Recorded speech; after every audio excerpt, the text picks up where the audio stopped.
And good morning. What's happening, family? Welcome to the show. It is Michelle Bryant here at WNOV, 860 AM, 106.5 FM. You are listening to Say Something Real.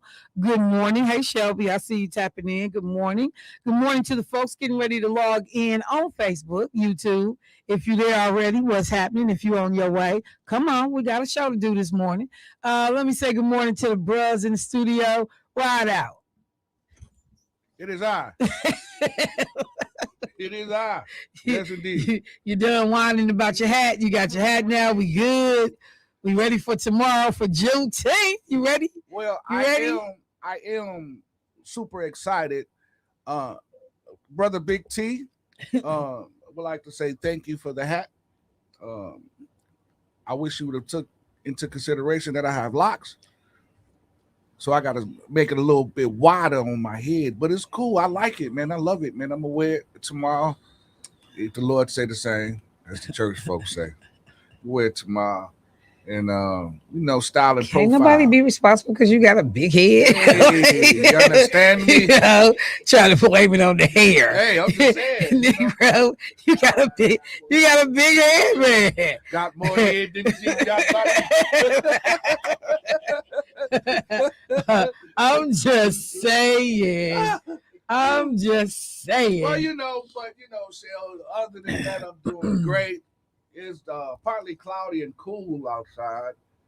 Meteorologist named Candela. No need. Yeah, No need for yo. Put on a jacket no need and for some earmuffs. You'll be all right.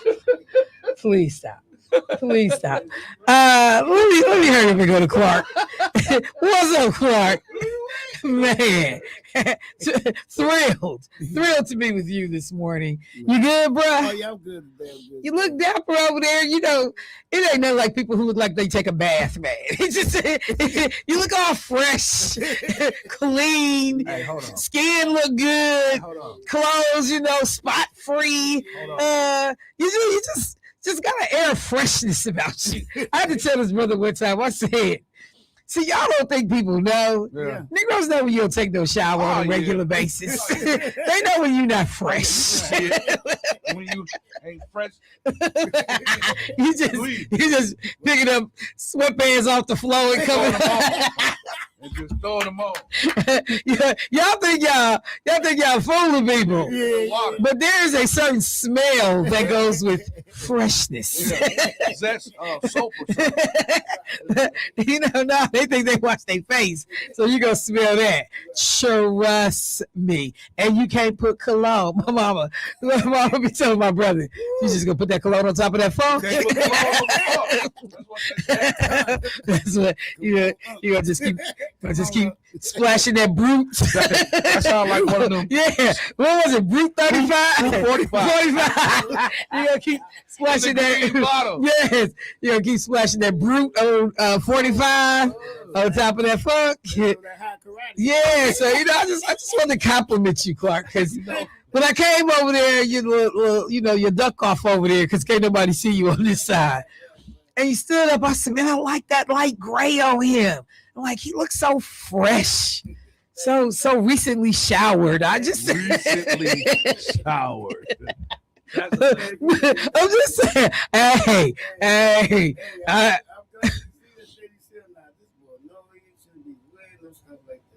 What? No, man, no. No, I just said that's how I said what we at. Hey, like do you? Y'all women know this. Trust me, y'all know this. But I mean, I'm trying to tell people that like everybody know this. They just don't say nothing. Yeah, they just don't say nothing. Like we had this dude. You can smell his shoes through his feet through his shoes. It's like, hey, bro. I had a guy like hey, that. bro. Throw them shoes away. Why not? Throw them shoes away or wash them. No. Wash your feet. It is over with. Throw them shoes away. But like, throw your feet people away. don't do throw your feet away. Throw your feet away. People don't do a good job of washing their feet. It's like, hey, your feet away. If you can't bend down, you gotta get one of them brushes with that long handle so you can wash your feet thoroughly. Just stand there. Just what? Just stand there. Just Jermaine, put some peroxide. We not taking bleach. Put some bleach, Fabuloso. Dude. Fabuloso on your feet. Stand there. If you can smell your feet through your shoes. Yes, you need to stand. Yes. Fabuloso for feet. Fabuloso. stand in some bleach, some pie sauce, get you some baking soda. Fabuloso for your feet. Cook you some bacon, take the grease, and pour it in there. And just stand there. That's a whole new use. Do not, the views and opinions, do not do what Jermaine suggested and put Fabuloso on your feet. Stand there, man. Don't do that.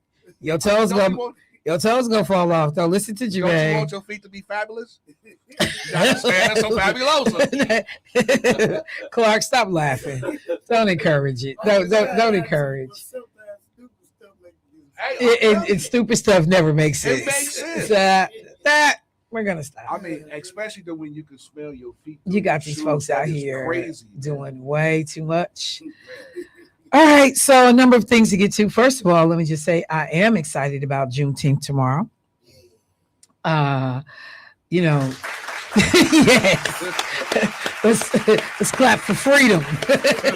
I'm free, Let's clap for freedom. But and I'm gonna talk a little bit about Juneteenth. But I heard this piece on Facebook, and the young sister, she where's my messages at? She kind of messed up my little freedom celebration for just a moment, but she said some stuff that I thought extremely important. Let me see if I can find her. Where's she at? Yeah, she said some stuff about what we consider freedom today. We are still. Oh, here we go. Let me let you. Can I play this, sister? Capitalism is now what it's called. Got my people brainwashed. I'm talking living and dying by these jobs. Plantations turned corporations. Cotton fields turned into warehouses or office spaces. They selling dreams of financial freedom with the price of your time. Like, I'm sorry, Mr. Johnson, but my baby is turning 5. And I know you said during peak season there's no days off, but how do you expect me to tell my child the jobs don't care about memories? That they'll work you until you're just a memory and post your position opening before your obituary? Tell me what's freedom when rent got you rationing on the first. When your labor makes billions for your company, but your check don't even cover your hearse. Tell me what's freedom when you can't even afford to walk out that door. Can't afford to quit because debt will come for you just as quick as that whip and master. Don't care if you got your master's. The only thing you're mastering is the art of the employee. Trained to put the plantation's needs before me. Certified to people please to save my humanity. Trading passions for paychecks, dreams for nightmares, freedom for fake security. We all a big happy family until that budget gets tight. So Congress can't make a decision. Now you got to lean on your community just to feed your kids at night. How I give you 20 years of my life, miss birthdays, suffer back pains and sleepless nights just to get replaced by someone you paying half the price. Tell me I'm not in chains when every time I hear that alarm clock ring, I can feel the dopamine leave my brain. Tell me I have control when my freedom lies on the accrual rate of my PTO. 12 years of school being told to dream big just as long as it's not bigger than my cubicle. Tell me why my people chasing the weekends like salvation, finding their happiness on hourly occasions, praying Friday come fast just to resurrect from exhaustion, only to die again Monday morning. Is this the American dream? The land of the free? Or are we just the slaves who didn't know they were slaves? I mean, they dress up our chains with benefits, salaries, and fancy names, so it gotta be okay, but why they teach us about everything else in school except how to be financially free? Why was everything about where to invest your time into instead of where to invest your money? Why was the rule of 72 not a part of the curriculum? Half the people hearing this don't even know what that is, but best believe just as my parents, I'm going to teach my kids college ain't a golden ticket to freedom. Go after whatever it is you're dreaming. I refuse to let this be my life. I'd rather God take me tonight than to live another day shackled to this life. I'm going to hold your hand when I say this. Slavery never left us. It just evolved. But it's up to you to take that distorted lens off. Thank you. So this was a young sister, did a spoken word piece about slavery. And she said slavery never left. It has basically just taken on a new form. And I have said this to myself. I've said this to good friends. We just traded in one plantation for another. And what did she say? They dressed it up with salaries, benefits, and a couple of days of vacation. But when she said the line that you making companies billions while you don't have enough money to pay for your hearse, And then, you thought that you were indispensable and you broke your neck showing up every day, and they've already hired your replacement by the time your obituary is being printed. The idea that, I watch people, present company definitely included previously. I have changed a lot of things since leaving the Capitol. But I was working on vacation because I went far behind. Many of us, we will miss. What did she say? My 5-year-old is having X, Y, and Z, but I'm at work because y'all want me to believe that the memories that 5-year-old has is not important. So I really appreciated this sister's take on what we actually call freedom. What did she say? We can't wait to Friday just to die again on Monday because you back on the grind. So I think that last caveat that she had in there about we are not being taught how to invest money, how to invest financially in our futures, how to build generational wealth, what we need to do. One of the things that Roland Martin would always say is, as long as you got a mortgage, you got car payments, you got this, you got that, you are not free. You are not free. You are beholden. Somebody else's name is on the title to your deeds, not yours. Or at least not yours in the sense that you own it. You the one responsible for the note, but you don't own it. We've had conversations with folks talking about their houses and what they're going to leave their kids. And it's like, do you own the house yet? Because you can't leave somebody something you don't own. And I don't mean the loan is in my name, the mortgage is in my name. Of course I own it. No, the bank owns it until you pay it off. And so many of us will pass away not having taken care of that business and end up losing the house anyway. Freedom and what we think of freedom today, I think we need to examine. You want to say something, Jay? Yeah, I was just thinking about what you just said and how, with the home ownership, how, this administration was talking about 50-year mortgages, think about that, knowing that even if you get that house at 30, you'll be 80 years old when you pay it off. So they are really banking on you not to even live that long. But if you do, yippee, pay us our bread. If not, holler at you at the crossroad, we're taking that house back. A 30-year mortgage was already long as heck. Already, because if you... I know a lot of people that cut it down and did theirs in 15, depending on, where you were, what kind of house you had. But it's just like when they took car loans to 7 years. Right. And I'm like, why in the hell would I be paying for this car for 7 years? Interest. They killing you. Interest. They killing you slowly, man. 7 years. And some people, they believe that's what I got to do to get a lower car payment. But it's a lower car payment, but you paying way more money over time. So either knuckle down, do what you got to do to have more money on the front end and go get that car. Then I'm getting ready to pay you an additional $10, $15, $20,000 more for that car than I should have paid. I remember when I was cooking my Jeep and the dude was like, let us, we settled on the price. And so now how are we gonna pay for this? And he said, because, we can find you a lender. But I said, no, I brought my own financing. Oh, I said, and don't run my credit because I brought my own financing. Mm-hmm. They ran my credit. I found out later they ran my credit anyway. Because when I saw my Experian report drop by 2 points, and I was like, what? And then I went and saw that they had ran my credit, even though I told them not to. But then, how we got, y'all ain't got to do nothing. I already worked this out with my folks, my bank before I got here. I don't need you to do nothing for me. It is crazy how what looks like is help usually is a trap. 50 years, you will die before you pay that mortgage off, most likely. And they know that. They counting on it. Because if you don't buy that house at 20, 25, you buy that house in your 30s. Some now at 40s. Yeah, because it's taking you longer to be able to get the house. Why would I have a 50-year mortgage? That is madness. So as we are getting ready to celebrate Juneteenth, we got to ask the questions about what freedom really looks like to us. What does that mean? All that our ancestors went through to get us to this point.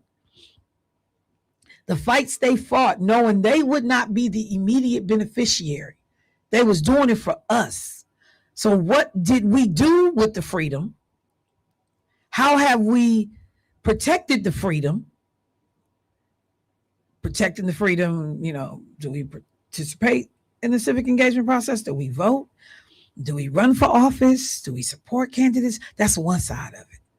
But the other thing, a lot of us heard growing up, freedom ain't free.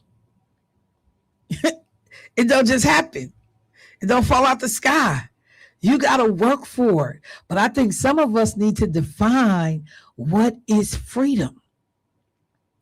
The other day, and caller, here I come, and then I got to take a break. The other day, I saw this bad bag I wanted. I was like, I got like really nice bags, but the reality is I don't carry them. I carry the same bag every day, but because I don't have that kind of job. I don't have a job where I'm going into an office and I got a style and profile. That's my mama, the old school. People watching what I got on. I'm in here with these dudes. I can wear sweats every day, which I do. And then, now I work for myself. So I don't dress the way I normally would dress. And so I don't have to buy, but I saw this bag, but I'll buy the stuff. I just don't wear it half the time. But so I said, oh, this bag is cold. The bag was like $300. I said, you know what? You set the goal that Jeep was going to be paid for before your birthday. Take that $300 and put that on the principal of that Jeep. And then you watch your stuff change in terms of your, projected payoff date and all of that. But I was like, because you're not going to carry it. Take the $300 and put it on the principal on that Jeep. Yeah, I know what you mean. Because my wife, I brought her. We got 10 persons at home and she ain't carrying none one of them. And don't get me wrong. I'm going to carry it, eventually. But like I said, in my case, I just don't have that kind of job that I'm flexing every day on gear. So we got to talk about freedom, but let me go to the phone line. Hey, caller, what's happening? Hey, Michelle, John, how you doing? I'm good. How you doing this morning, John? Pretty well. I heard the last couple of seconds, the minute of that young lady sounded like a young lady. Yes. Pardon me? Yes, it was. Okay. And she said the rule of 72. Did you hear that part? It's yes. Just a moment. Mm-hmm. Good. Now, I'm not good with math, so forgive me about that part. But I was thinking in terms of tens and sevens. And they got their special little 72. So, okay. If you grow at 10%, your money, whatever the original dollar is, going to double every 7 years. If you're only getting 7%, it's going to double. It's going to take 10 years.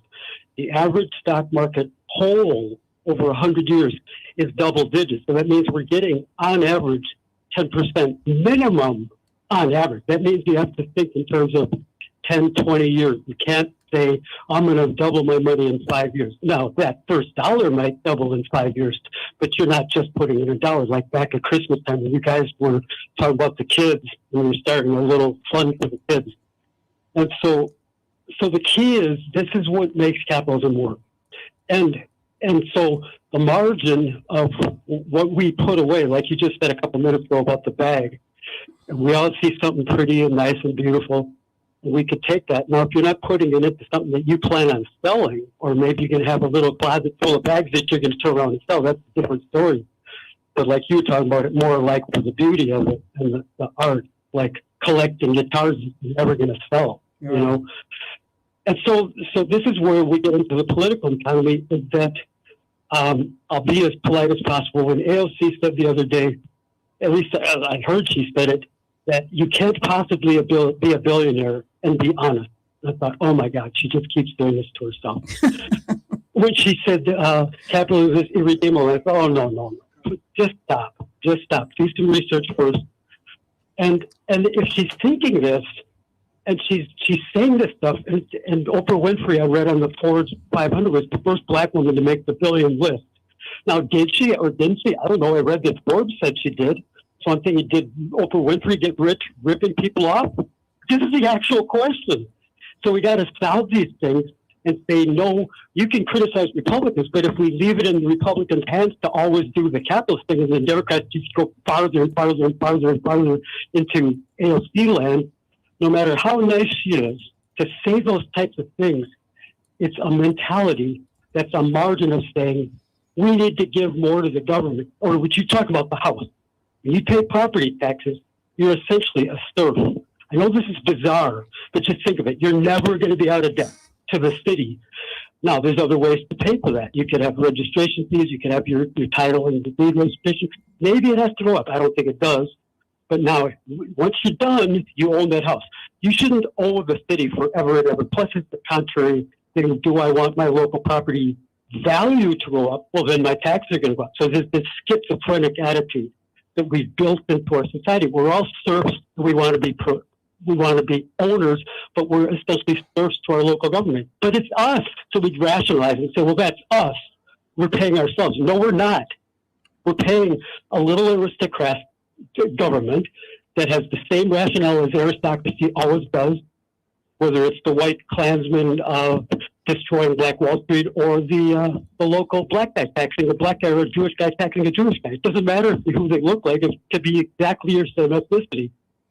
My ethnicity, it doesn't matter. He's my enemy because he's taking my money against my will, but yet I voted for him because this is just the way it's been done. This is just the way it's been done for hundreds of years. No, you're absolutely. Am I making sense? Yeah, no, absolutely. And I'm up against a break, John. So I certainly appreciate this. So I said, well, John got here early this morning. And so I'm up against a break. But no, there's a whole bunch of merit to what you just said. I'll expand on it a little bit on the other side of the break. Thank you so much for the call. And it's good to hear from you. I appreciate the call. Let me go to a break, y'all. Michelle Bryant, WNOV, 860 AM, 106.5 FM. We'll be right back. All right, family, welcome back to the show. Let me say good morning again to the folks checking in on YouTube and Facebook. I see you all. What's going on, Colorado? I see you in the building. You know, I got Ohio in the building. I see some Dallas in the building. Good morning, family. It's good to see y'all. All right, so a couple of things. So John, and I'm glad that John called in because I had made a mental note when the sister said in the spoken word piece that I played on the air, there will be people that don't know what the rule of 72 is. And it really is, a way to understand how fast an investment can grow. You know, what inflation can do to erode purchasing power and why starting to save and investing early, why it matters.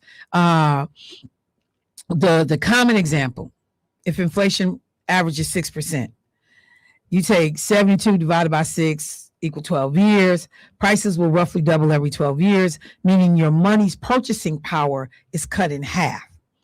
So the easy way they say to remember it, divide 72 by the percentage rate, and you'll know how many years it takes to double.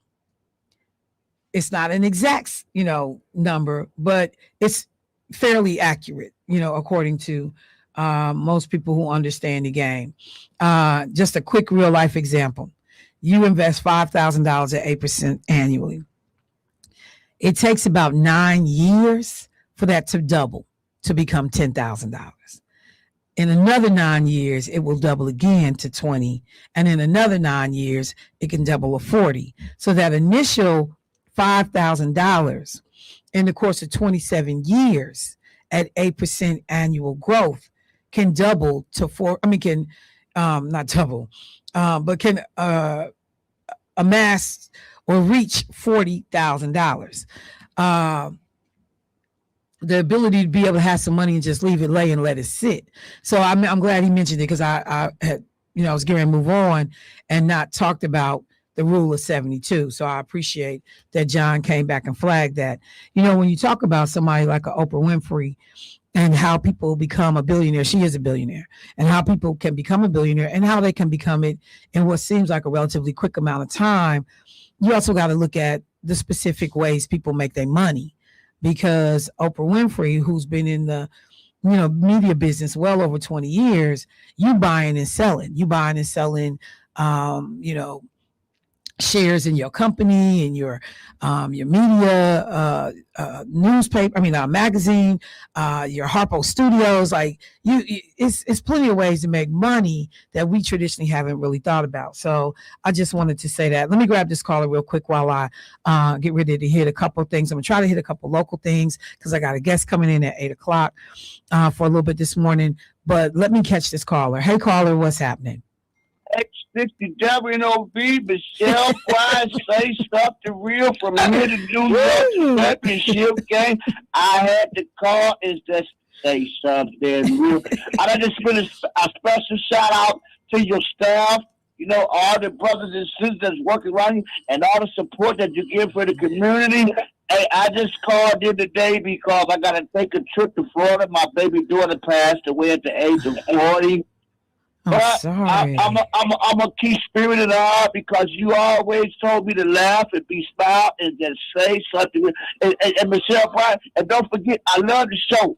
They hear you in Africa. They hear you. You in Egypt. You all over. You at New York at the parade today. They hear you. And you say something real. And the Ray Mackins, I love you. And the pie. Oh my God. Love you back, Ray. Love you back. All the time. All right, Ray. And the thing that's so funny is because of the trips that I have taken, it is interesting. So I meet people, like everywhere. And so when I was in Cape Town in South Africa, I met this group of they were a soccer club, and they were taking a picture, and I photobombed their picture. It was crazy because it's all white boys, and I just jumped in the middle of their picture. And so instead of what, they grabbed me, and so they holding me, and we taking this picture together. We all laughing and cutting up. And so I ended up talking to them. Some of them were from Amsterdam, different places, and one thing led to another. And they was asking me about what I do back in the States, and told them about the show. So there are two of them for sure on a daily basis. They listen to the show and talking about, I'm learning so much about America. No, you're not. Not listening to this show. No, you're not. But it is funny that I meet people and end up having folks that tune in. When we were on the cruise in Greece, it's a young couple that listen. They actually travel around the world, but they listen to the show, and they'll messenger me and oh my God, when you said X, Y, and Z today, and I'm like, I just can't believe it. So I appreciate what Ray said. I want to do this for a second before time gets away from me, and I think it's almost kind of interesting because of the conversation I'm getting ready to have. Where is the chord? I want to play something for you all, and I want to give appropriate credit. I had heard about this, but I hadn't seen the actual video. And when I left the station yesterday, Larry Daniels was on, and we don't have it.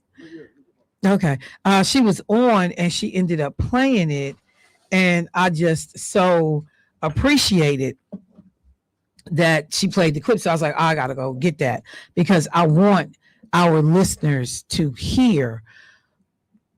There are elements of Project 2025 that we have not discussed with a great degree of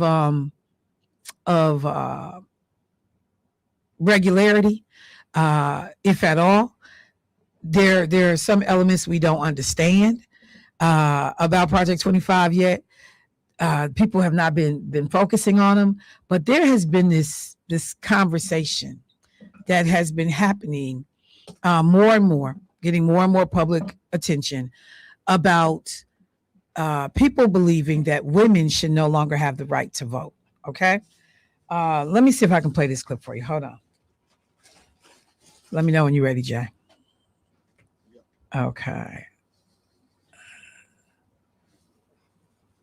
Nice to meet you. Are you planning on voting in the midterms? The people that voted for Trump are just very fed up. Both my husband and I are really disappointed. What is the number one motivating factor for you when you decide, who you're going to vote for? I don't want a party that's going to tell my son he can cut off his penis. Your plan is to vote Republican. Yes. The Republican Party is the party of freedom.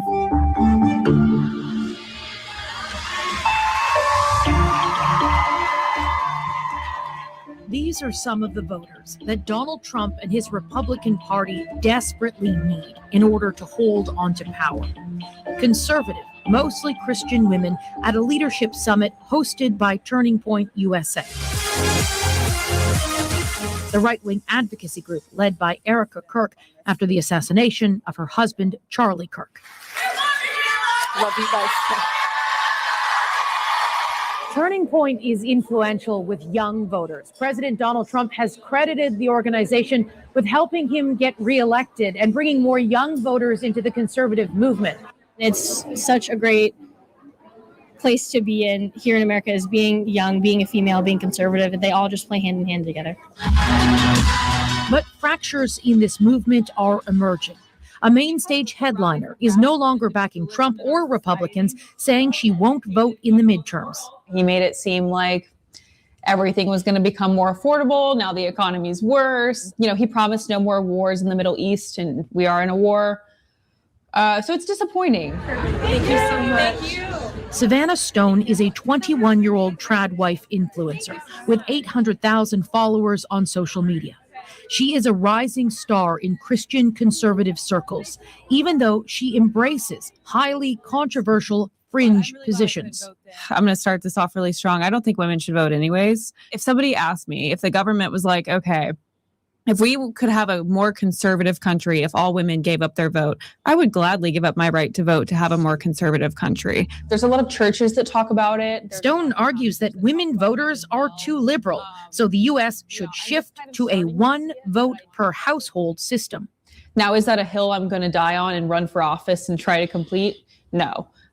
That's not my main message. That's just one of the opinions that I hold, because I think that would be better for society.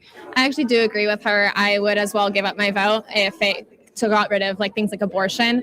We spoke with several women open to giving up their own rights in pursuit of a more Christian conservative America. My perspective as a Christian woman is that my husband and I are one flesh. I vote the same way he does, so honestly, I would be okay with giving up my right to vote because I know that he would represent me well.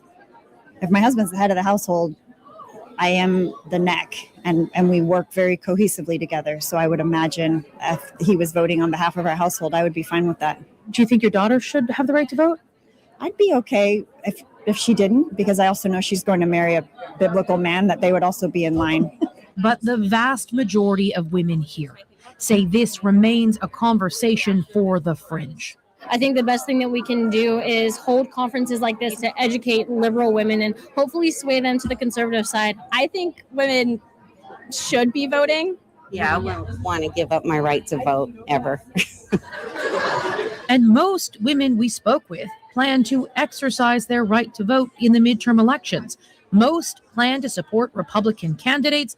Most are united by their socially conservative views. It's all about the... Okay, so I'm not going to continue that. It's a couple of more, probably about another 2 minutes left on that video, which I pulled from YouTube.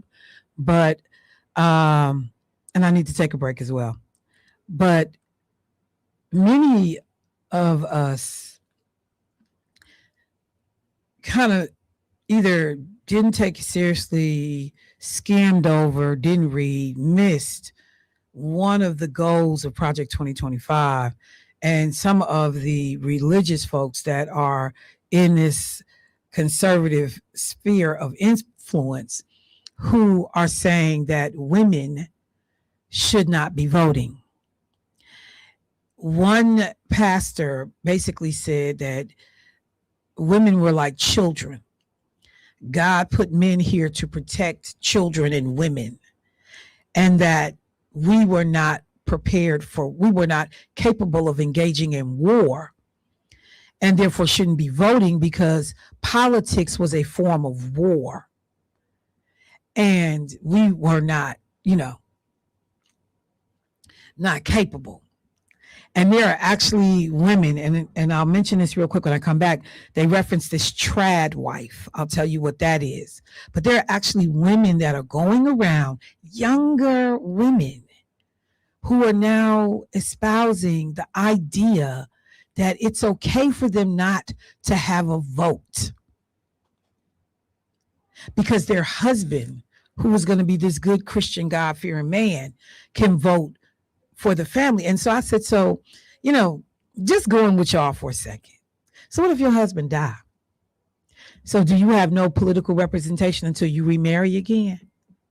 Or you got to depend on your daddy to vote for you or your brother? Do you realize what era we going back to, what these people are talking about? Because we literally did have a period when women could not vote. You could not get a credit card in your name. A man had to sign for you to be able to travel in some cases. You could not move around unescorted.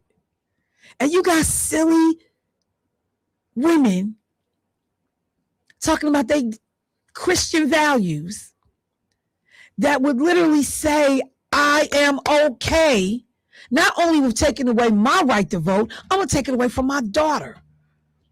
Because we just assume my daughter's going to think the same way I do, believe what I believe, and marry a good Christian man. The same Christian man who would hang a black man and burn him at the stake, because them was good Christians. There was a lot of Bible thumpers that was doing that. The same good Christians that would be racist and racially discriminatory in their hiring practices and where they want to live, the whole 9 yards. See, people, and I got to go to break, but I appreciate sometimes when Al calling here and he expresses a degree of frustration that is so severe that you can feel it through the phone because people talk out both sides of their neck. How the hell you a good Christian, but you okay with other people's faces being eliminated, unable to work, history being swiped away, but you a good Christian though. Them the same damn good Christians that would rather drain a swimming pool than allow a black child to swim in it. I'll take a break. I'll be right back. WNOV. All right, family, welcome back to the show. I do have a guest that has joined me in the studio, so I'm going to wrap up what I was talking about. I'll circle back around, though, before I get out of here today. But I just want to flag. So when I talked about the connection to Project 2025, there's the real connection is the Heritage Foundation. Project 2025 talked about all these voting restrictions that would adversely and disproportionately impact women, obviously people of color. So that's kind of that correlation. But Jermaine, he said, but yeah, connected to, what's going on in Alabama, Michelle. And so just so folks know, this just was put out a couple of days ago.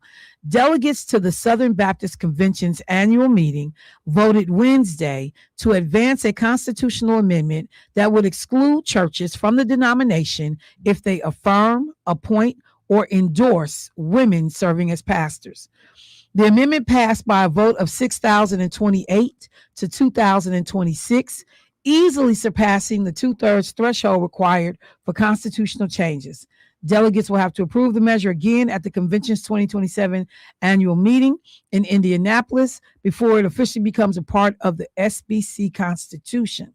The amendment states that cooperating Southern Baptist churches may not act to, quote, affirm, appoint, or endorse a woman serving in the office or function of a pastor, elder, overseer, specifically preaching to the assembled congregation. The vote marks the latest development in a years-long debate within the nation's largest Protestant denomination over the role of women in church in leadership. So it's a longer article, but I at least wanted to put that out there, that there is a concerted effort to begin to roll back, limit, shut out women in terms of leadership roles in the faith community. And that just cannot be lost on anyone. But since I am speaking of the faith community for a second, let me also acknowledge and thank you to Dr. Williams for making sure that we knew that this vote was happening. But thank you for flagging it for me on yesterday.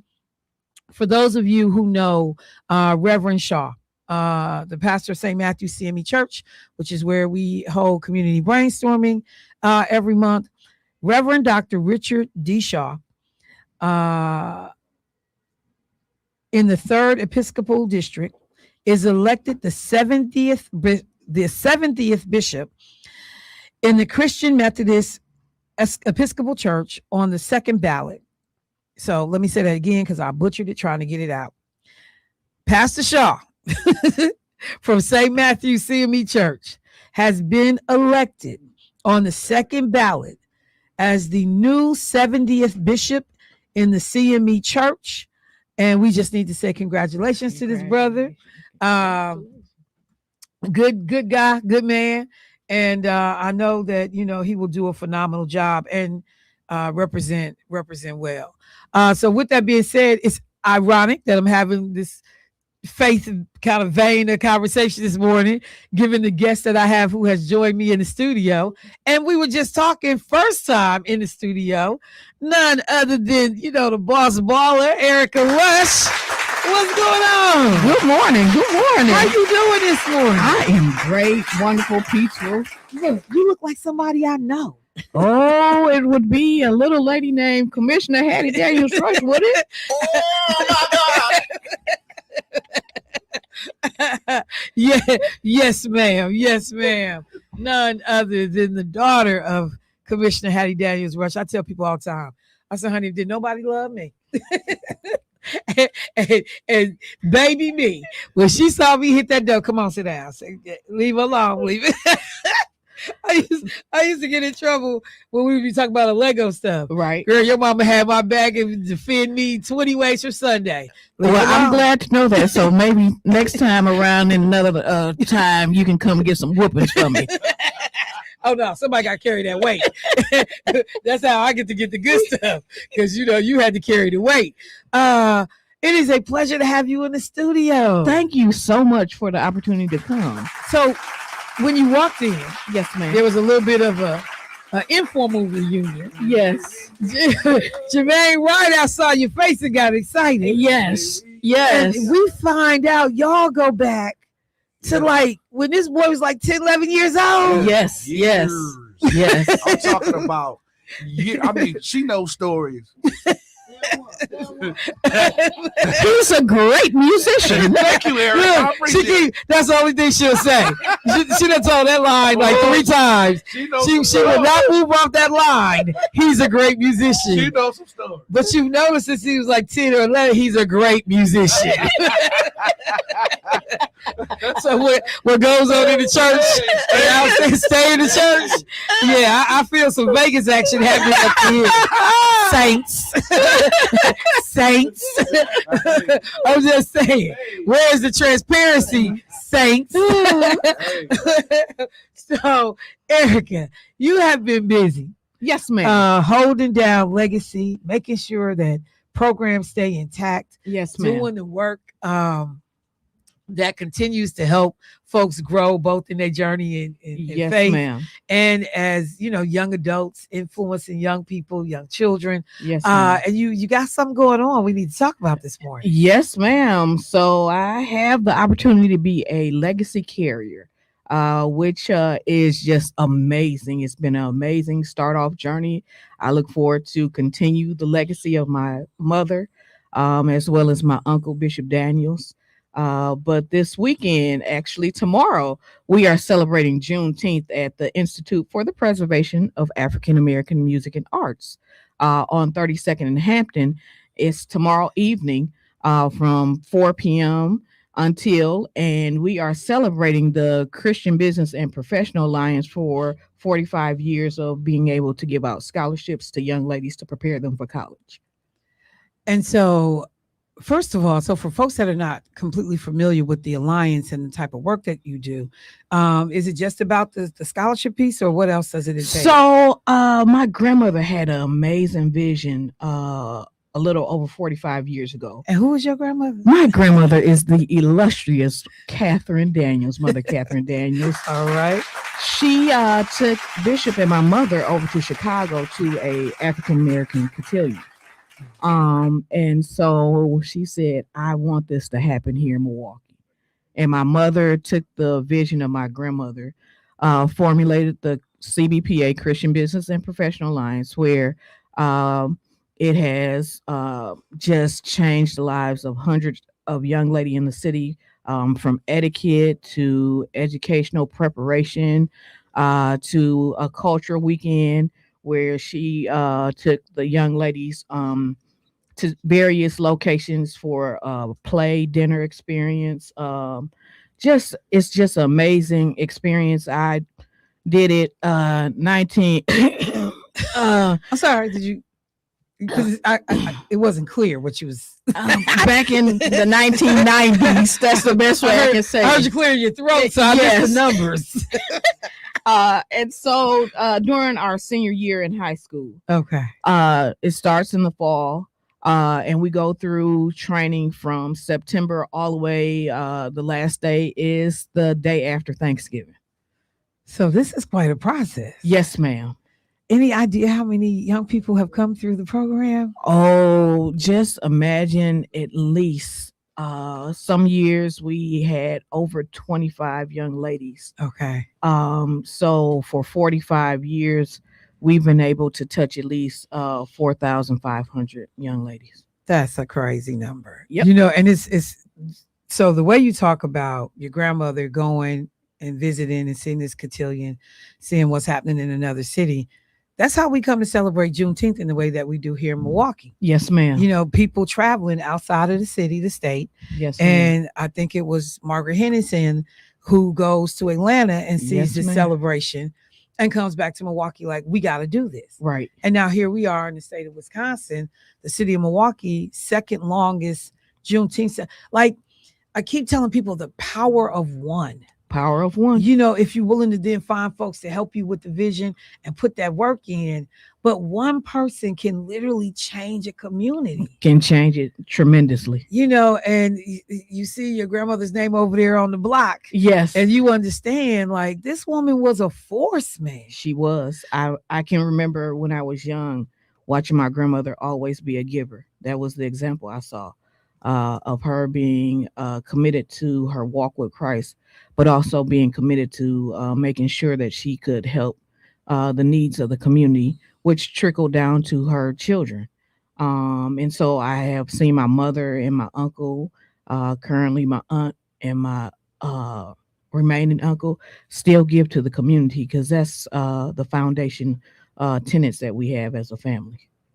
So, you know, it's crazy. A lot of people think about cotillions and, you know, it conjures up different things. For yes, different ma'am. Folks. Some of it is, you know, it's for the bougie. No, ma'am. And, you know, people talk about the story history of in the white community, they would have these cotillions where they would have the daughters of wealthy families that are presented to society. And this is your coming out, if you will. Yes, ma'am. But that there were Black folks working in these houses. Yes, ma'am. And working around these communities who saw that, understood the value in certain aspects of it, repurposed it. Yes. And brought it to the Black community. Yes. And this was Black men. Yes. That, you know, had access. Yes. And so the first group that they talk about was a group of brothers they formed the Illinois Club, which was actually in New Orleans. Yes, in 1895. that is correct. Yeah, can you tell people a little bit about the history of Cotillions and how this So, starts? ironically, as you stated, our foreparents watched other cultures present their young ladies to celebrate their accomplishments. And so, as you stated, it was primarily something that was a Southern tradition. And then as time matriculated on, it came north as our people came north. But then we wanted to be able to celebrate as well. And we didn't want it to come off as you had to be a certain caliber of individual. We want to celebrate our young people too. And that's why it came to our culture, because we feel the need that our people are just as great and are greater than others. We may not say it all the time, but that's the feeling that we want to bring. You know, when you think about when they talked about repurposing it, so we're talking about community service, we're talking about scholarship, education, we're talking about family and legacy. It is nothing like seeing these parents, you know. It's nothing like seeing the parents. The parents sometimes are way more excited than the young ladies. I know my parents, it was like their cotillion. I'm like, yes, not a problem. My father was so excited. My mother as well, and my family. And as I went through the process, because I actually grew up for the whole 45 years. So I was a flower girl from the beginning, went through every year from a flower girl, sub deb, junior deb, to ultimately becoming a debutante. Then said to my mom, I'm really interested in, continuing to work on the committee. And my mom said, okay, well, nothing is handed to you. You have to work for it. And so I had to show my commitment level. And then when my mother decided, okay, I have a lot on my plate and my daughter seems to get it, then she passed the mantle to me. And so what has the work been like, though? Because, we see people changing sometimes values about the things that are a priority, cultural things that we held close to the vest that, now some parents are not sending their kids in this direction. Some kids don't get this exposure. So has it been hard to keep it going? No, ma'am. Okay. To be very transparent, we had during COVID, of course, had to pause. But since then, we have had an influx of inquiry from the community saying, hey, we need this back for our young people. Okay. So it has been a great demand to ensure that we bring the programming back. And so we are working and making sure that we bring it back in a style that's stellar. And so this reunion is the kickoff for the relaunching of the program. And so this is happening tomorrow. On Juneteenth Day. Now, is there a cost to attend? What do people need to know about? So there is a minor cost to attend, and we want to make sure that we provide that information from our office. If anyone is interested, of course, they can contact us at 414-397-2222. Again, that number is 414-397-2222. We have individuals that will assist you in acquiring a placement for the celebration tomorrow. And so we have a number of former debutantes that have come in to celebrate the reunion. Everyone is saying, we got to do this for Miss Hattie. We got to do this for Miss Hattie. So I am just so proud to be her daughter to make sure that this happens. I saw something about like they tell people kind of like the lay of the land, what's going to happen tomorrow. So I saw that there is like the reception kind of period of time. Yes. Because what time does it start? It starts at 4 p.m. I got to go to Juneteenth now. So what time? I understand. So that's why I want to make sure. King Drive. So what's happening? I got to make it to King Drive too. Okay. There's no way in the world in my household on a Juneteenth we did not make it to King Drive. Come on now. Okay. Even if we sat in the parking lot of Burger King. Okay. We made it to King Drive to walk down to connect and celebrate with everyone. So I will be doing the same tomorrow. Okay. We start at 4 p.m. And we have a tea hour where it is a reception. Saints, they got a lot to offer. Okay. The menu just goes from everywhere. Okay. Because I saw they said like a soul food. And then at 5 o'clock, we do a soul food dinner. I'm coming to eat, man. The soul food dinner is to make sure we continue to celebrate our legacy for Juneteenth. So the tea hour will be taking time to do photos, class photos from former debutantes. We have this new innovative idea where people can leave messages, anything they've ever wanted to say to my mother. There will be phones there to leave her a message. That's crazy. And so and then at the Institute for the Preservation of African American Music and Arts, they will be then unveiling a temporary showing of the Cotillion from the past 45 years. So they will be transforming one of the rooms into a CBPA room, which I am excited to see. So like, what, we gonna get dresses? We gonna get like an exhibit? They have exhibits. They have photos. A number of the former debutantes have done videos. It has just been a outpouring of celebration. So this room is a room that is being transformed to represent the 45 years of service. So now, what if I have no connection? Like, nobody in my family ever did the Cotillion. So I really what? don't know Please anything come. about it. Is this something for me to come to too? Yes, it's for everybody to come because we want people to come so we can get the word out. This is for everybody. I want to ensure that we continue to pour into our community in a positive aspect.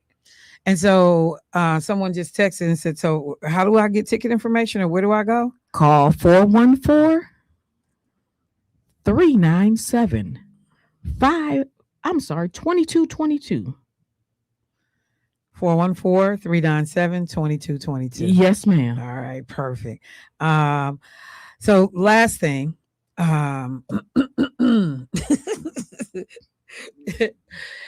you're not gonna tell us no stories about Jermaine? I think Jermaine was a escort for the Cotillion a long time ago. Yeah, I sure was. Who let their daughter? I promise you. Who let their daughter? I was actually about to say be that. escorted by this man. Hey, listen here, you'd be surprised. You know, I just said, were you really? Yeah. You were an escort. Yeah, Yes. years ago. Yeah. And he had to go through training as well. Yeah. Yeah. That's somebody got to have a Years ago. photo. I need photos. Hey, listen, I need photos. It's a lot of stuff y'all don't know. Y'all just see this side of me, but y'all don't know. In my past life, man, I was a Puerto Rican. So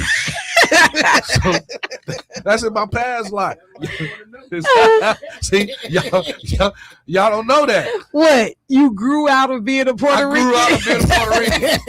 On those church trips. Yeah. See, she was about to tell. She dropped a little nugget. Hey. I was about to get some. Right. The church. So we know. Puerto Rican, She was letting me know. Michelle will leave you some breadcrumbs. Right. Follow up on the church trip. I was just saying, who do I trust? Me. That's what. Well, Erica, I just want to say thank you so much for stopping by. Thank you for having me. This is another added, element and depth to Juneteenth celebrations tomorrow. And folks, 5 minutes ago, the city of Milwaukee just raised the Juneteenth flag downtown. Thank you to Alderwoman Larissa Taylor, who she was trying to call in earlier this morning, couldn't get in, but she wanted us to know that the Juneteenth flag has gone up. I have to go take a picture now. Yeah, look, she sent me the address where you can see it. Hang on. Hang on, let me see. She sent the address. It is flying at 809 North Broadway. 809? So, yep, 809. Good morning, LaToya Sykes. I see you. 809 North Broadway. So the flag has gone up. And kudos to the city of Milwaukee, where some folks are walking back they're walking right, right into it. Marching. And I just straight want to head tell on. our community, we can do whatever we want to do to enrich our community. And I want to challenge our community to do things that we can do to enrich our community. We got the Juneteenth watch band on. Yes, ma'am. All day long. Every day. I'm loving it. Although it's funny because the actual Juneteenth flag picture thing is blue and white. Yes. It's not red, black, and green. Yeah. Yeah. And I remember I think it was Vaughn Mays. He saw the blue and white, logo and design. And Vaughn Mays was like, what the hell is this? Who messing with the Juneteenth? And you're like, nah, bro, that's actually what it is. It's the blue and white. Right. But red, black, and green is gone forever. Ever. Because that's Pan-African. That's everything.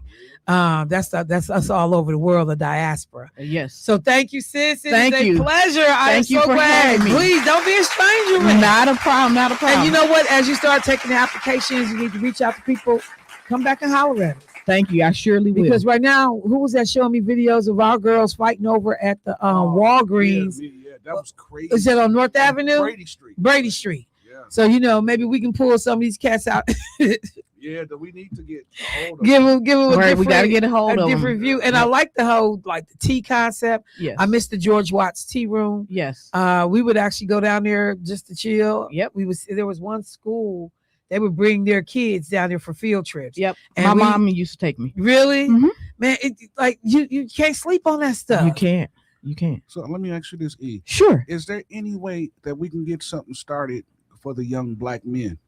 Of course. Let me tell you what you already have. The Cotillion? You have Alive. Alive provides a lot of programming for our African American males. Okay. They do internships. They do a lot of training. They take them for exposure. Wow. So a lot of times when you hear let me just give you an example. When we had the NFL draft, Yeah. they took the young men. Oh, wow. So Alive makes sure that they provide the resources. We just have to tap into it.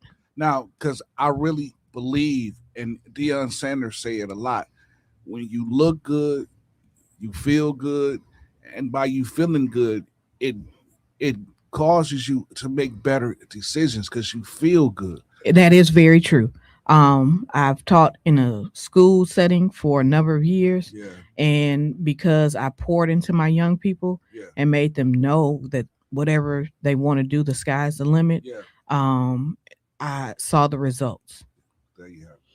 All right. And so if anybody wants information about the group that Erica is referencing, you can actually just Google alivemke.com and all the information about them will come up, how to get engaged, how to get young brothers connected.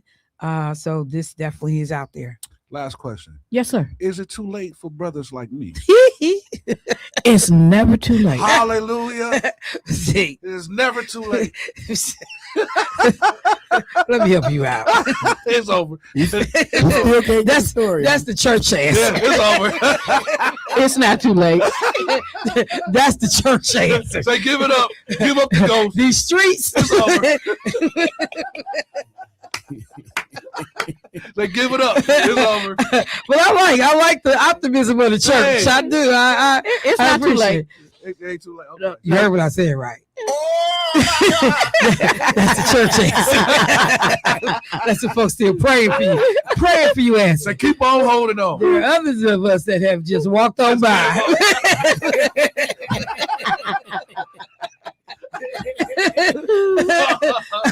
All right, y'all. I got to take a break. I'll be right back. Thank you so much, Eric. Thank you. All right, y'all. We'll be right back. WNOV. All right, family. Welcome back to the show. So I said I was going to circle back to the conversation I was having just for a second. Mention that phrase, trad wives. That is short for traditional wives. This is a group of women.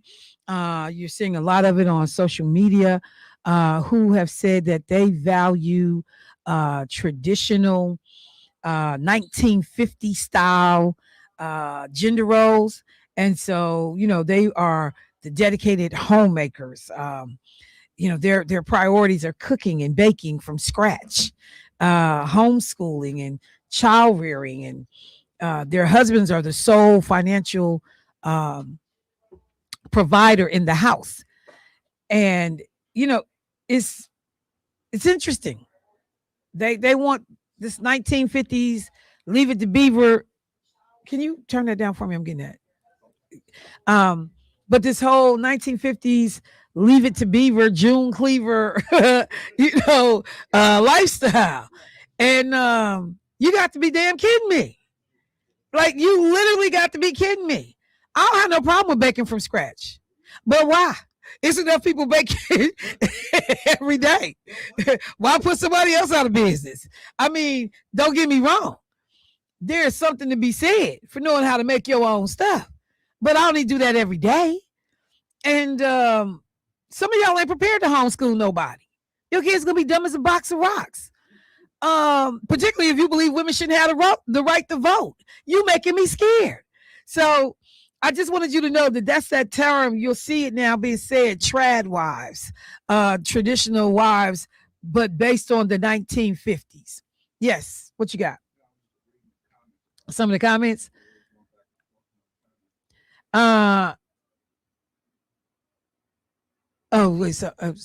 Some how badly dressed some people dress at they got some beef going on. George John stop beefing on social media. They going at it. Because I know I saw something about just because you can wear something don't mean you should. I say that on a daily. Which is true. Look, come on, fam. Like I said, it wasn't number booty cheeks at that New Edition concert. Cheeks. And it's like, these is old cheeks. Saggy cheeks. Stretched out cheeks.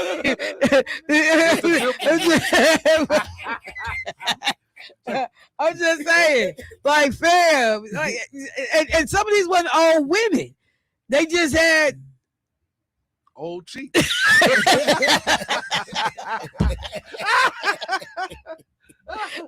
Just dressed inappropriately, man. I'm like, come on, man. You ain't flexing. Anyway, let me stop. People like Michelle body shaming. I ain't body shaming, but I ain't come here for that. Okay. Shut up, Jermaine. I can't stand you. I'm coming to the phone line. I want to make sure I mention two things, though, before I do, because I end early today.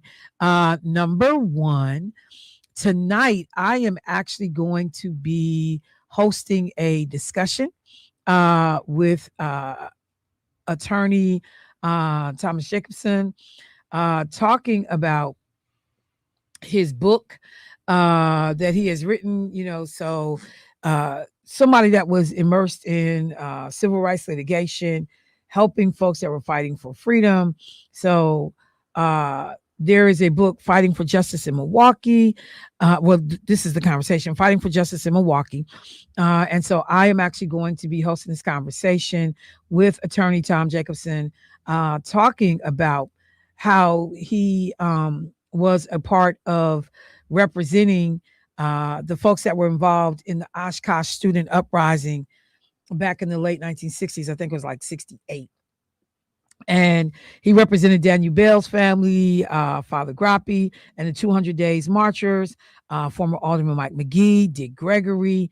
He was a partner with Lloyd Barbie. And so it is going to be an interesting conversation.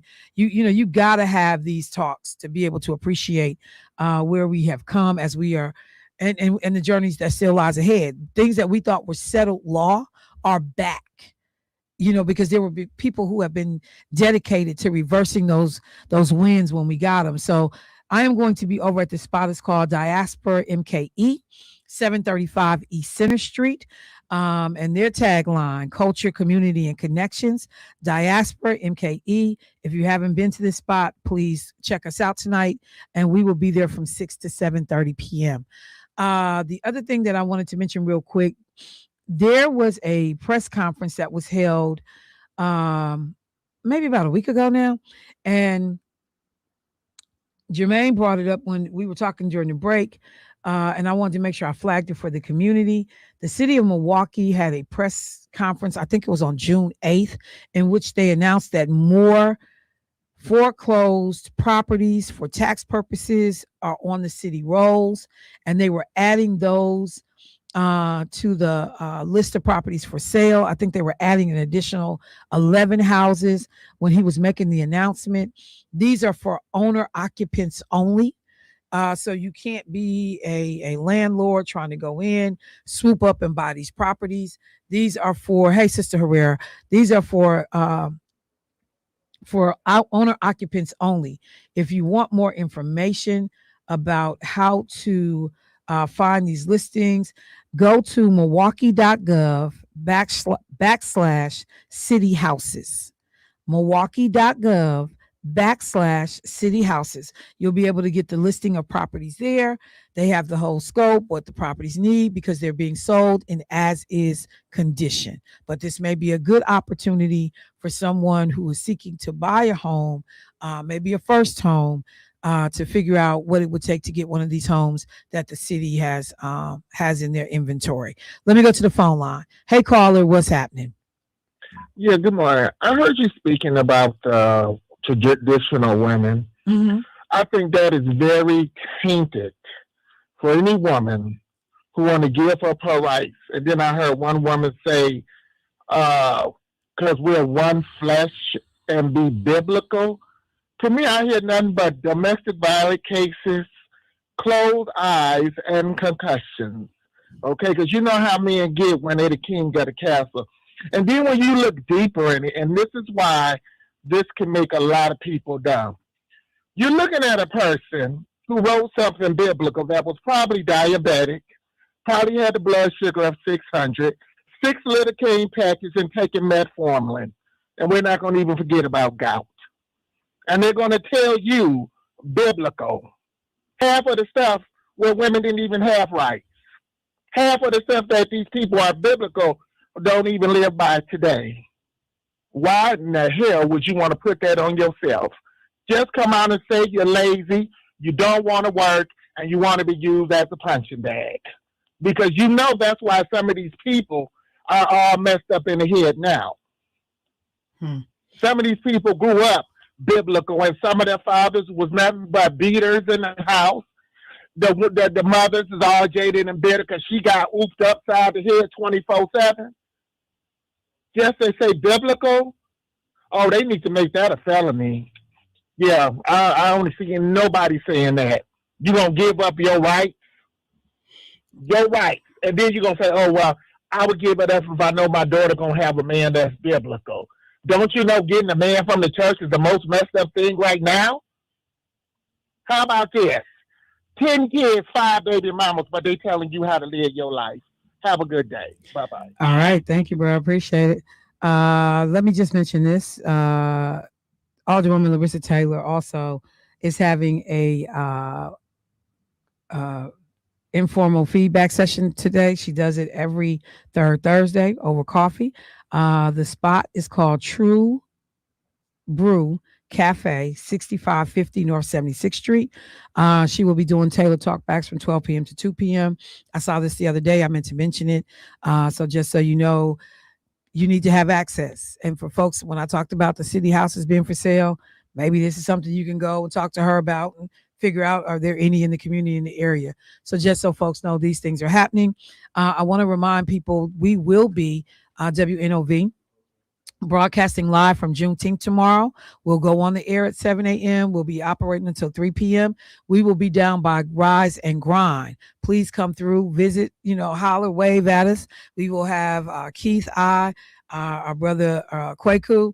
We will have guests coming in, circulating throughout the day. But look, we want to see you too. Roll through and holler at your people. That is my show for today.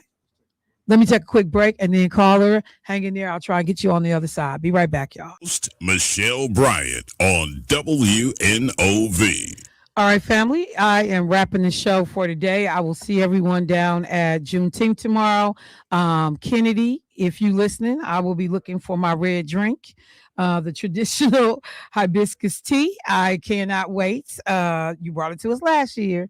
We're going to be waiting this year. So, Rhonda, Kennedy, I need y'all to get busy making my Juneteenth punch. All right, family. I appreciate the bros that made the show go today in the studio. Thank you to our guest, Erica Rush. And remember, show up tomorrow, support the vendors, and we're going to have a celebration and a good time. I'll see y'all.